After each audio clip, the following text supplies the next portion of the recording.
Alam nyo, si Trixie talaga yung naglagay ng panty na yan eh. Di yan naamin. Eh, what if hindi talaga si Ate Trixie naglagay nun? May iba pa ba kayong kilala na pwedeng gumawa nun?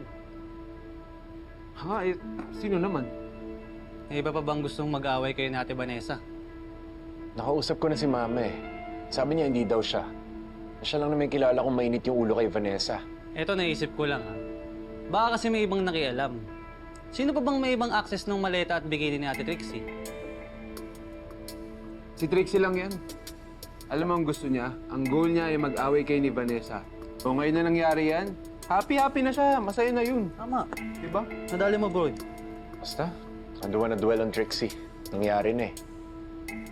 Sana lang magkaayos na kami ni Vanessa. Good luck, bro. Alam mo naman yung babae. Pag nagduda, parang gasgas lang yan sa bike.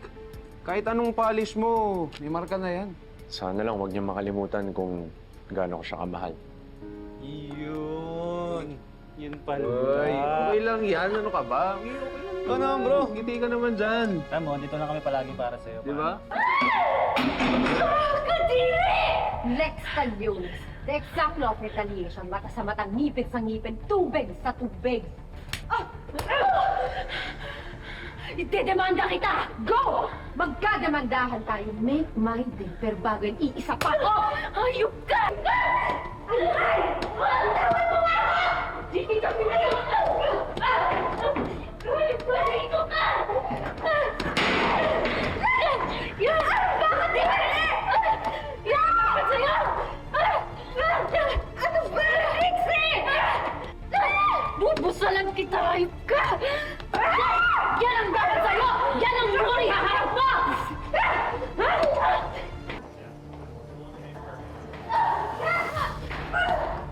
Dito ka! Aray! Yan!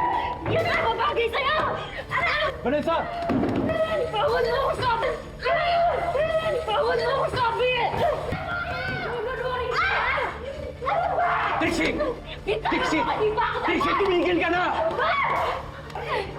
Love! Love, are you okay? Tawan mo nga ako! Kaya ko sarili ko! Trixie, binabalaan na kita ah. You stay away from us! Pag nilapitan mo pa ulit si Vanessa, hindi ko na alam kung anong pwede kong gawin sa'yo. Love!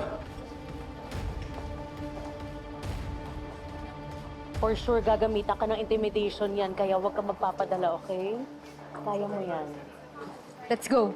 Didiri ako sa nakita ko. Oh my God!